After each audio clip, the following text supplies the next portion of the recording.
The unlawfulness of harming a non-Muslim citizen out of revenge. According to the Quran and Sunnah, every person is responsible for his or her actions. According to this rule, only the doer of an act of injustice is liable to punishment, and no one else can be held responsible for that.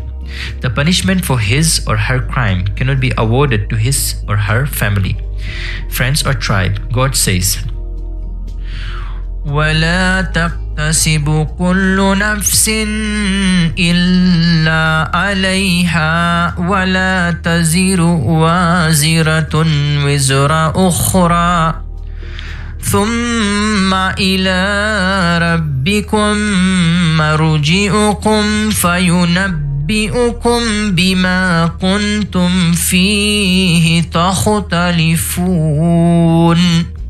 In whatever sin each soul ends, its evil outcome falls back upon it, and no bearer of burden will bear another's burden.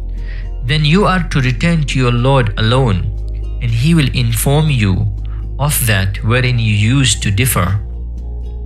Islam does not allow anyone to punish common people for the oppressive actions of oppressors. The Prophet ﷺ said, لا يؤخذ منهم رجل بظلم آخر. No man amongst them, the peaceful non-Muslim citizens, shall be punished as a penalty for the injustice of a co-religionist. All of this clearly demonstrates that those who seek to exact revenge by terrorizing and killing people from other nations oppose and violate the manifest Quranic injunctions and prophetic traditions.